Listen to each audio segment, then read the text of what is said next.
நான் உங்க நாகராஜ். கேரளாவில் இருக்கிற பகவான் நித்யானந்தாவோட ஆசிரமத்துல சில ரகசியங்கள் மறைஞ்சிருக்கிறதா எனக்கு ஒரு தகவல் கிடைச்சிருக்கு. தான் வாழ்ந்த ஆசிரமத்துக்குள்ள அஷ்டமா சித்துக்களை அடையறதுக்காகவே 44 குகைகளை உருவாக்கி வச்சிருக்காரு நித்யானந்தா. அதுல உட்கார்ந்து தியானம் செய்தா பகவான் நித்யானந்தாவே சூட்சம ரூபத்துல வந்து காட்சி கொடுக்கறதாகவும் சில மந்திரங்களை சொல்லி கொடுக்கறதாகவும் எனக்கு ஒரு தகவல் கிடைச்சிருக்கு. அதுக்காகவே இமயமலையில இருந்தெல்லாம் சாமியார்கள் இங்க வந்து தியானம் செய்யறதா நான் கேள்விப்பட்டேன். அந்த குகை ரகசியங்களை தேடித்தான் இன்னைக்கு நான் கேரளாவுக்கு பயணம் செஞ்சுக்கிட்டு இருக்கேன். கேரளா நித்யானந்தா ஆசிரமத்தில் மறைந்திருக்கும் 44 ரகசிய குகைகள். ரொம்ப வௌவால்கள் அடர்ந்து இருக்க இந்த குகைக்குள்ள இருந்து வர்றதுக்குள்ளேயுமே எனக்கு சொல்லும் போதே மூச்சு திணறுது. அந்த அளவு ரொம்ப கஷ்டமா இருந்ததுதான் சொல்லணும். அறைக்குள் மறைந்திருக்கும் அமானுஷ்யத்தை தேடி இமயமலையில் இருந்து வரும் சாமியார்கள்.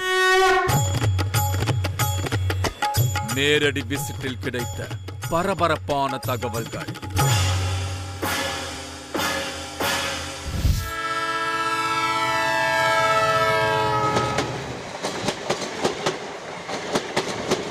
இன்னைக்கு எபிசோட பார்க்கறதுக்கு முன்னாடி ஒரு டிஸ்க்ளைமரை சொல்லிடுறேன்.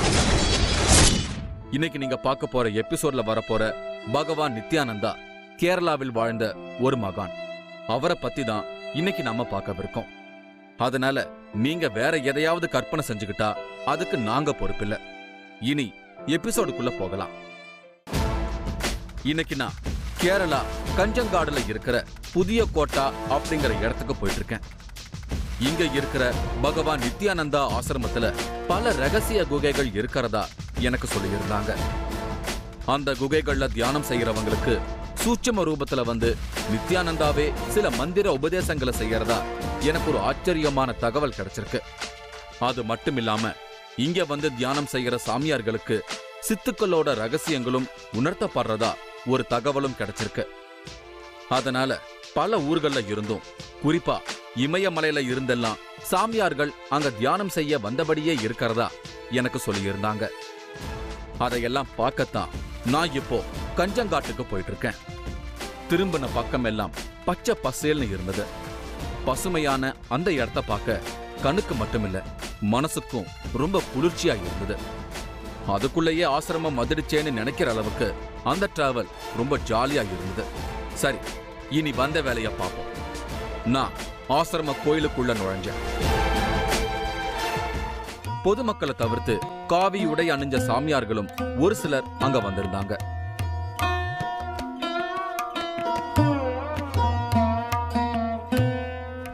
இந்த கோயிலோட அமைப்பே கொஞ்சம் வித்தியாசமா தான் இருக்கு. ஒரு சின்ன குன்று, அதை சுத்தி படிக்கட்டுகள் மாதிரி வடிவமைக்கப்பட்டிருந்தது.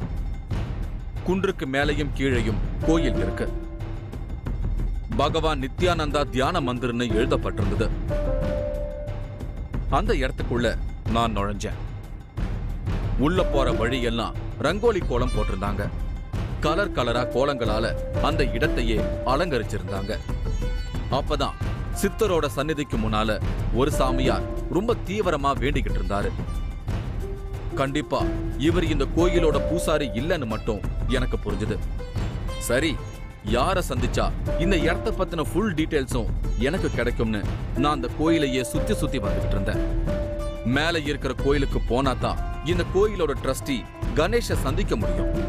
அவரை சந்திச்சாதான் எனக்கு எல்லா தகவல்களும் கிடைக்கும்னு சொல்லி இருந்தாங்க. அதனால நான் மேல இருக்கிற கோயிலுக்கு போனேன். அந்த இடம் ரொம்ப அமைதியா இருந்தது. ஆனா ஏதோ ஒரு பாட்டு சத்தம் மட்டும் அங்க கேட்டுக்கிட்டே இருந்தது.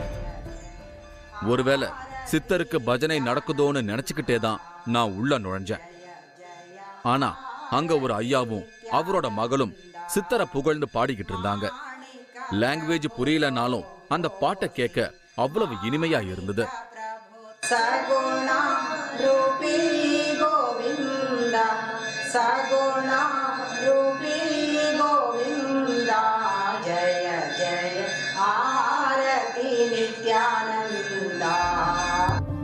ஆரம்பமே இசையோட இருக்கேன்னு மனசுக்குள்ள ஒரு குதூகலம். அங்க பக்கத்திலேயே இன்னொருத்தர் உட்கார்ந்து தியானம் செஞ்சுக்கிட்டு இருந்தாரு.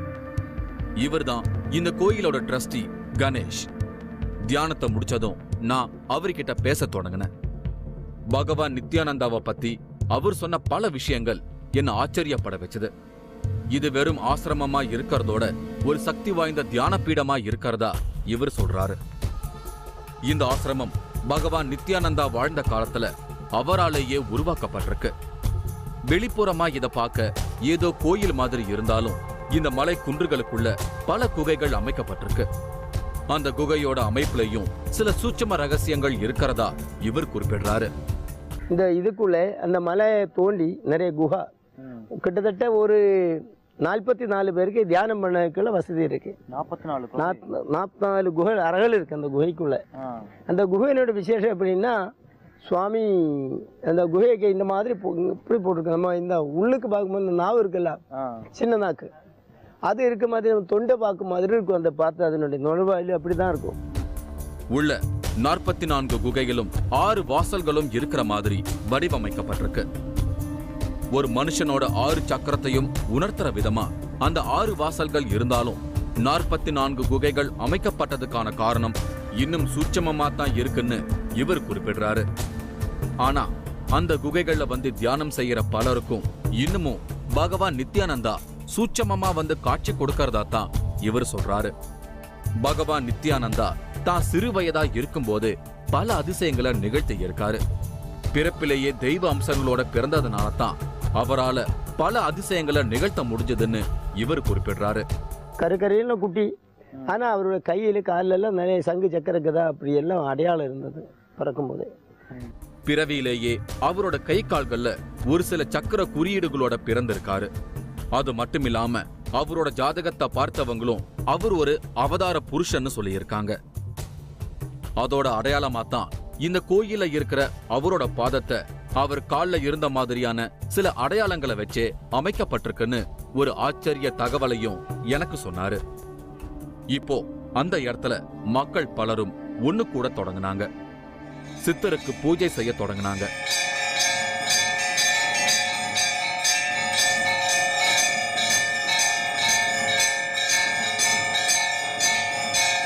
சுமார் 6 அடி இருந்த அந்த சிலை பார்க்க ரொம்ப உயிரோட்டமா இருந்தது. பூஜை எல்லாம் முடிஞ்சதும் அவர் என்ன வேற ஒரு இடத்துக்கு கூட்டிட்டு போனாரு. அது ரொம்ப முக்கியமான ஒரு இடம்னு எனக்கு சொன்னாரு. அந்த இடம் ஆசிரமத்துல இருந்து சுமார் 5 கிலோமீட்டர்ல இருக்கு. காட்டுக்குள்ள கொஞ்சம் இன்டீரியரான இடமா இருந்தது. அந்த இடத்தோட பேரு குருவனம். கொஞ்ச தூரத்துக்கு மேல கார் போக முடியாத அளவுக்கு பாதை குறுகி இருந்தது. அதனால நாங்க அந்த இடத்துக்கு நடந்தே தான் போனோம். நடந்த கொஞ்ச தூரத்திலேயே ஒரு அழகான இடம் வந்தது. அந்த அடர்ந்த காட்டுக்கு நடுவுல இப்படி ஒரு அழகான இடத்தை பார்க்கவே மனசுக்கு ரொம்ப அமைதியா இருந்தது.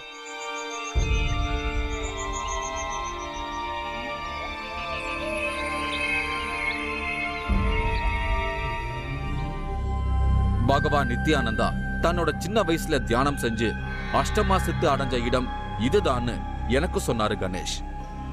அதனால அந்த இடத்த அவங்க ரொம்ப புனிதமா பாதுகாத்துட்டு வராங்க. கை கால்களை கழுவிட்டு நாங்களும் அந்த இடத்துக்குள்ள நுழைஞ்சோம்.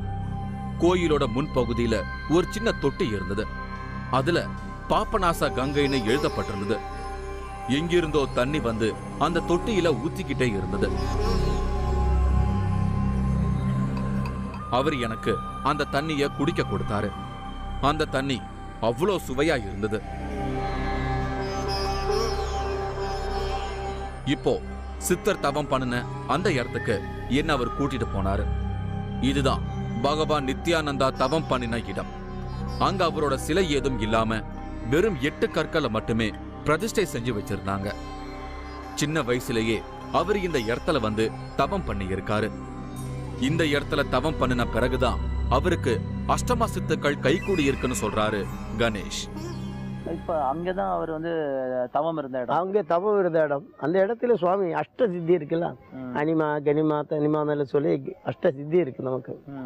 அதாவது நம்ம மனசுல என்ன நடக்கோ அது நடக்கிறது, நம்ம காணாம போறது, வாயு ஆகாசத்திலே போறது, இப்படி நிறைய சித்திகள் இருக்குல்ல. நம்ம கற்பனை பண்ற பொருளை நம்ம கையில் வர்றது, நம்ம இருக்கும் போதே காணாமல் போகிறது. இந்த மாதிரி அஷ்டசித்தியும் கிடைச்ச இடம் அது. இப்படிப்பட்ட ஒரு முக்கியமான சக்தி வாய்ந்த இடத்த இவங்க பெரிய அளவுல ஆடம்பரமாக்காம இப்படி சாதாரணமா பாதுகாக்கிறதுக்கும் ஒரு காரணம் இருக்கு. நித்யானந்த சுவாமி இந்த இடத்துல தான் தவசில் இருந்திருக்காரு. குருவனத்துல தான் அவருக்கு அஷ்ட சித்திகள் கிடைச்சிருக்கு. கிடைச்சதுக்கான உதாரணமா 8 கற்களை வச்சு வழிபாடு பண்ணியிருக்காரு. நாளடைவில் கோவில் டெவலப் பண்ணும்போது இந்த இடத்துல டைல்ஸ் போட்டு கற்கள் மேல வெள்ளி கவசம் போடலான்னு பிளான் பண்ணியிருக்காங்க. தேவப்பிரசன்னம் பார்க்கும்போது தான் நித்யானந்த சுவாமி இந்த குருவனத்தோட இயற்கையை கெடுக்கும் விதமா எதுவும் பண்ணாதீங்கன்னு கோபம் அடைஞ்சிருக்காங்க. அதுக்கப்புறம் இந்த குருவனத்தோட இயற்கை கெடுக்கும் விதமா எதுவுமே பண்றதில்லை. அஷ்டமா சித்துக்கள் கைகூடின இந்த இடத்துல இன்னமும் அவரோட நடமாட்டம் இருக்கிறதா குறிப்பிடுறாரு. முறையா தியானம் செஞ்சா எல்லாராலையும் அதை ஃபீல் பண்ண முடியுமா? ஆன்மீகத்தில் இன்னும் ஈடுபாடு இருக்கணும், தொடர்ந்துகிட்டே போகணுங்கிறது எனக்கு முழுமையாக தெரிஞ்சது இந்த நித்யானந்தா இந்த குகையில் தியானம் பண்ணும்போது தான் எனக்கு அந்த வைப்ரேஷன் கிடைச்சிது.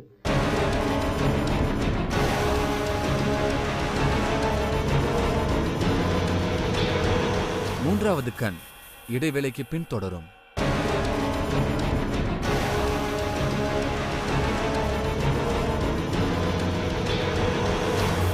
மூன்றாவது கண் தொடர்கிறது. நான் இன்னைக்கு கேரளா கஞ்சங்காடு பகவான் நித்யானந்தா ஆசிரமத்துக்கு வந்திருக்கேன். இங்க சில அமானுஷ்ய சக்திகள் கிடைக்க நித்யானந்தா 44 குகைகளை உருவாக்கி வச்சிருக்காரு. அதுல உட்கார்ந்து தியானம் செஞ்சா அவரோட தரிசனம் கிடைக்குது. இன்னும் சிலருக்கு அவரே மந்திர உபதேசம் எல்லாம் செய்யறதா சொல்றாங்க. அதனால அந்த குகைக்குள்ள உட்கார்ந்து தியானம் செய்ய இமயமலையில இருந்தெல்லாம் ஏராளமான சாமியார்கள் கேரளாவுக்கு வராங்க. அந்த குகை ரகசியங்களை தெரிஞ்சுக்கத்தான் நான் இங்க வந்திருக்கேன். உள்ள போய் கோயில் பூசாரிய சந்திச்சோம். இவர் பேரு வித்யானந்தா பார்த்தசாமி. பல வருஷமா இவர்தான் இந்த கோயிலோட பூசாரியா இருந்துகிட்டு வராரு. சித்தருக்கு பூஜைய தொடங்கினாரு.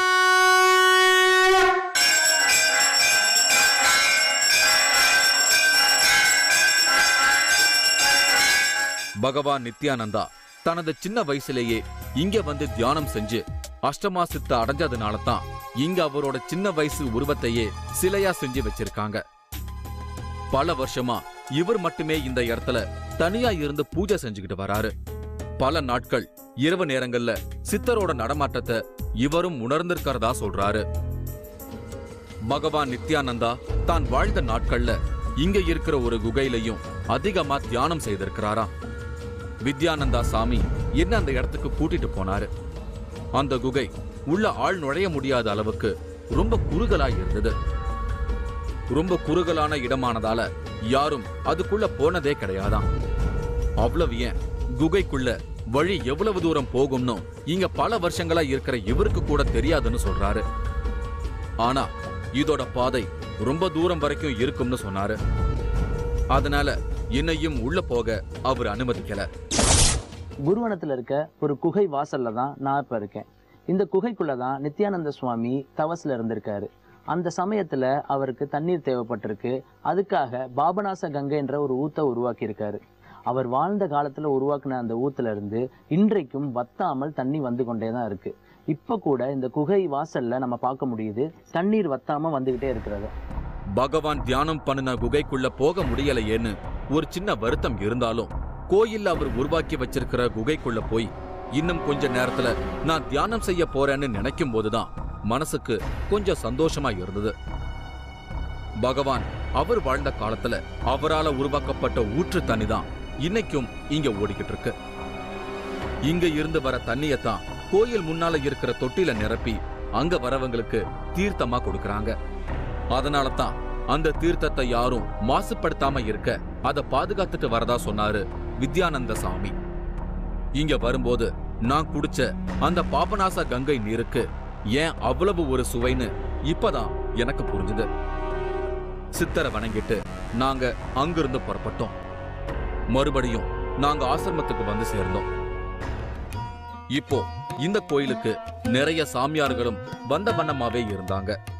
சாதாரண மக்கள் வர்றதோட பல சாமியார்களும் வந்திருக்கிறத பார்த்ததும் அதுல ஏதோ ஒரு காரணம் இருக்கும்னு மட்டும் எனக்கு தோணுச்சு. அதனால நான் அவங்க கிட்ட பேச தொடங்கினேன். இவரோட பேரு கஜானகிரி. ரிஷிகேஷ்ல ஒரு மடத்துல சாமியாரா இருக்கிற இவரு அடிக்கடி இந்தியா முழுக்க இருக்கிற பல புனித ஸ்தலத்துக்கு பயணம் செய்யறத வழக்கமா வச்சிருக்காரு. அப்படி ஒவ்வொரு முறையும் கேரளாவுக்கு வரும்போது இந்த இடத்துக்கு வந்து தியானம் செய்யறத வழக்கமா வச்சிருக்காரு. இந்த இடத்துல தியானம் செய்யும் போது பகவான் நித்யானந்தாவோட ஆசீர்வாதம் தனக்கு கிடைக்கும்னு, சில நேரங்கள்ல அவர் சூட்சமமாவும் சில விஷயங்களை தனக்கு உணர்த்துவாருன்னு இவர் சொல்றாரு. இந்த ஸ்தானத்துக்கு வந்தால் இந்த குகைக்குள்ளே வந்து தியானம் பண்ணான்னு, இந்த குகைக்குள்ளே 44 குகை இருக்குது, 6 வாசல் இருக்குதுங்க. அந்த அங்கே உட்காந்து தியானம் பண்ணாங்கன்னா கேரள பிராந்தத்தில் அங்கே ஒரு நல்ல மதிப்பு இருக்கும். இங்க தியானம், இந்த குகையில தியானம் பண்ணும்போது இந்த குகை தானபோது ஒரு தனி மதிப்பு இருக்குதுங்க. அது சொல்லக்கூடாத மதிப்பு. என்னன்னு வெளியே சொல்லக்கூடாது, வெளில யாருக்கும் சொல்லக்கூடாது, நீங்களும் கூட சொல்லக்கூடாது தெரிஞ்சாலுங்க. இவரோட பேரு பழனி ஆனந்தா. இவரும் இப்போ கஜானகிரி சாமியோடவே ரிஷிகேஷ்ல இருந்து வந்திருக்காரு. பல இடங்களுக்கு ஆன்மீக பயணம் செய்திருந்தாலும் இங்க இருக்கிற குகையில தியானம் செஞ்சப்பதான் இவருக்கு ஆன்மீகத்தை பத்தின பல விஷயங்கள் உணர்த்தப்பட்டிருக்கு. அது மட்டும் இல்லாம இங்க தியானம் செய்யற சில நேரங்கள்ல பகவான் இவருக்கு காட்சி கொடுத்திருக்கிறதாகவும் சொல்றாரு. ஆனா எனக்கு முழு வைப்ரேஷன் ஆன்மீகத்தில் இன்னும் ஈடுபாடு இருக்கணும், முழுமையாக தொடர்ந்துக்கிட்டே போகணுங்கிறது எனக்கு முழுமையாக தெரிஞ்சது இந்த நித்யானந்தா ஆசிரமத்தில் இந்த குகையில் தியானம் பண்ணும்போது தான் எனக்கு அந்த வைப்ரேஷன் கிடைச்சிது. இந்த சுவாமி 2-3 தடவை காட்சி கொடுத்து ஆசீர்வாதமெல்லாம் பண்ணியிருக்காப்புல. அது மாதிரியே அங்க வந்திருந்த சில சாமியார்களும் கூட இங்க வந்து தியானம் செய்யும் போது கிடைக்கிற பலனை என்கிட்ட சொன்னாங்க. இப்ப நான் பேசின இந்த சாமியார்கள் எல்லாரும் இன்னும் கொஞ்ச நேரத்துல அந்த குகைகள்ல தியானம் செய்ய போறாங்க. தியானத்துல பகவான் தங்களுக்கு சூட்சமமா ஏதாவது சில விஷயங்களை உணர்த்துவாருங்கிற நம்பிக்கையோடவே இவங்க அங்க வந்திருக்காங்க. ஆனா தியானத்தோட முடிவுல தான் இவங்கள யாருக்கு பகவானோட ரகசியங்கள் உணர்த்தப்படும்னு நமக்கு தெரிய வரும். ஆனா அதுவரை நாம கொஞ்சம் காத்திருக்கணும். இவங்க சொல்றதையெல்லாம் கேட்கும் போது அந்த குகையில எவ்வளவு பவர் இருக்கும்னு என்னால இப்போ உணர முடியுது. அதனால அந்த இடத்துக்கு உடனே போகணுங்கிற ஆசைதான் எனக்குள்ள இப்ப அதிகமாச்சு. சித்தர்களும் மகான்களும் நம்ம பார்வைக்கு சாதாரண நிலையில தெரிஞ்சாலும் அவங்க எப்பவுமே தியான நிலையில தான் இருப்பாங்க. தியானம் மூலமா தான் அவங்க பல சக்திகளையும் அடைஞ்சிருக்காங்க. அதனால தியானம் தான் ஒரு மனுஷனை மேம்படுத்தும்னு உணர்ந்த இவரும் தன்னை தேடி வந்த பலருக்கு அதை வலியுறுத்தி இருக்காரு. கடவுள் அப்படிங்கிறது நாம வெளியே தேடிக்கிட்டு இருக்கிற ஒரு விஷயம் இல்லைன்னு, ஒவ்வொருத்தரும் அதை தனக்குள்ள தேடி அனுபவிக்க வேண்டிய ஒரு விஷயம்னு வலியுறுத்தி இருக்காரு. அதனால தான் பலரும் தியானம் செய்யணும்னு அவர் இந்த குன்றுக்குள்ள 44 குகைகளை உருவாக்கி இருக்காரு. அந்த குகைகள்ல தியானம் செய்யறவங்களுக்கு சில நேரங்கள்ல அவரே காட்சி கொடுக்கறதாகவும் ஒரு சிலருக்கு சில சூட்சமத்தை உணர்த்துறதாகவும் இவர் குறிப்பிடுறாரு. நாங்க இப்போ அந்த குகைக்குள்ள போக தயாரானோம். குகையோட மெயின் என்ட்ரன்ஸ பார்க்க ஒரு மனுஷனோட தொண்டை மாதிரி வடிவமைக்கப்பட்டிருந்தது.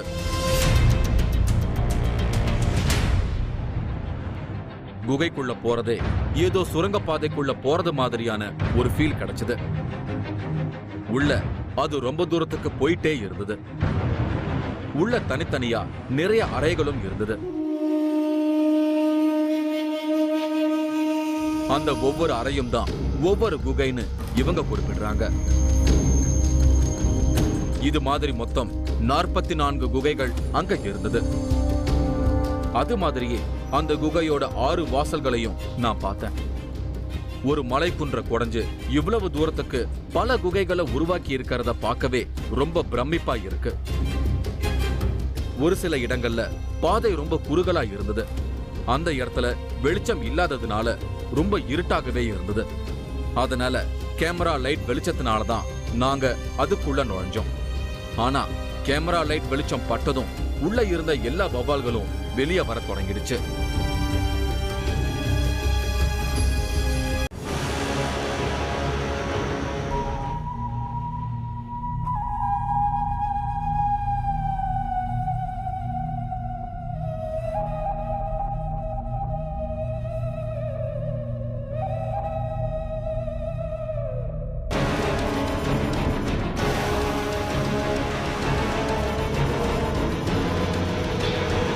மூன்றாவது கண் இடைவேளைக்கு பின் தொடரும்.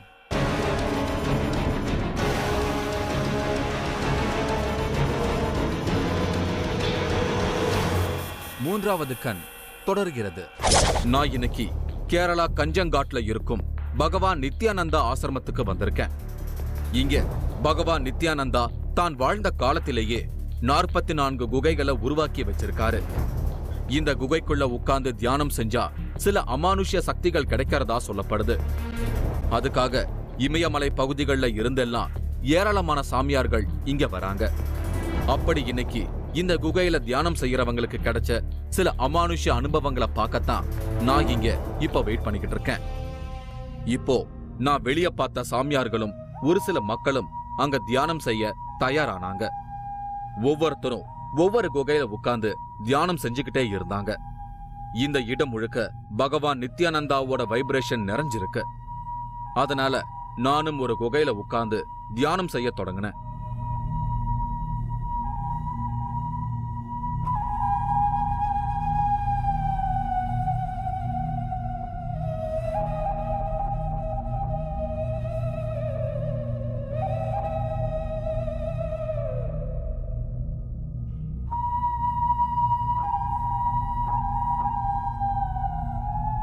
காசி, ரிஷிகேஷ்னு போய் பல இடங்கள்ல தியானம் செஞ்ச இவங்க கூட தான் நான் இப்போ போட்டி போட்டு தியானம் செஞ்சுக்கிட்டு இருக்கேன். தியானம் செஞ்சதுல என் மனசுக்கு ஒரு விதமான அமைதியும் நிறைவும் கிடைச்சது. ஒரு வழியா எல்லாரும் தியானத்தை முடிச்சிட்டு அங்கிருந்து வெளியே வந்தோம். பகவானோட தரிசனம் எனக்கு கிடைக்கலனாலும் கண்டிப்பா என் கூட தியானம் செஞ்ச யாராவது ஒருத்தருக்கு கிடைச்சிருக்கும்னு மட்டும் என்னால நல்லாவே உணர முடிஞ்சது. அப்பதான் என் கூட தியானம் செஞ்ச பழனி ஆனந்தா சாமிக்கு பகவான் காட்சி கொடுத்த அந்த அதிசய நிகழ்வை என்கிட்ட ஷேர் பண்ணாரு. காட்சி கொடுத்த பகவான் அவருக்கு ஒரு ரகசிய மந்திரத்தையும் சொல்லி கொடுத்திருக்காரு. அந்த ரகசிய மந்திரத்தை தொடர்ந்து பிரயோகம் பண்ணுனா அவருக்கு சித்துகள் கைகூடும்னு உணர்த்தினதா சொன்னாரு. நீங்க தியானத்துல இருக்கும்போது சாமி ஆசீர்வாதம் பண்ணி காட்சி கொடுத்த மாதிரி ஆசீர்வாதம் பண்ணி ஒரு மந்திரம் சொல்லி தந்திருக்காப்புல. அந்த மந்திரத்துல வந்து 64 சித்தாகும்பா, அதை நீ கடைபிடி அப்படின்னு சொல்லியிருக்காப்புல. தொடர்ந்து அதை சொல்லி ஆமாம் ஒரு எவ்வளோ முடியுமோ அவ்வளவு சொல்லிக்கிட்டே இருந்தேன்னா உனக்கு வந்து சித்து அருள் புரியும்ப்பா அப்படின்னு சொல்லியிருக்காப்புல. சித்துக்கள் அடைய ஒவ்வொருத்தரும் ஒவ்வொரு மெத்தடை ஃபாலோ பண்றாங்க. அந்த வகையில கஞ்சங்காட்ல இருக்கிற இந்த குகைகள்ல தியானம் செஞ்சா பகவான் நித்யானந்தாவே நேரடியா வந்து சித்துக்களை அடையறதுக்கான மந்திரங்களை சொல்லித் தராருங்கிறத இங்கதான் நேரடியா உணர்ந்திருக்கேன். மறுபடியும் வேற ஒரு எபிசோட்ல நான் உங்களை சந்திக்கிறேன். அதுவரை உங்களிடமிருந்து விடைபெறுவது உங்கள் நாகராஜ். இந்த நிகழ்ச்சி நாளை மாலை 4:30 மணிக்கு மறு ஒளிபரப்பாகும். தீராத நோயா, தீர்க்க முடியாத பிரச்சனையா, சூட்சமமாக வந்து தீர்வுகளை சொல்லும் ஹைகோர்ட் ஐயா. கார்த்திகை மாசம் 27ஆம் தேதி இது நடக்கும்ங்கிற சாமானிய சீடனை சகலகலா வித்தகனாக்கிய வினோதம்.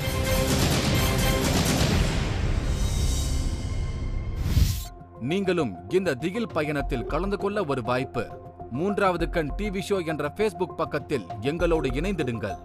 உங்களது அமானுஷ்ய அனுபவங்களை பதிவு செய்து இந்த நிகழ்ச்சியில் பங்கு பெறும் வாய்ப்பை பெறுங்கள்.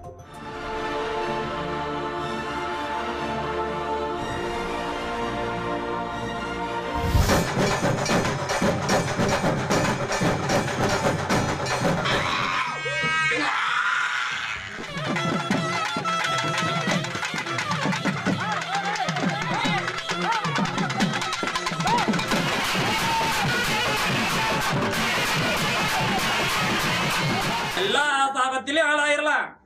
ஆனா ஒரு குருஜி புரியுதா, சித்தக்குழு சாபத்துக்கு மட்டும் ஒரு மனிதன் ஆளாக முடியாது, ஆளாக கூடாது.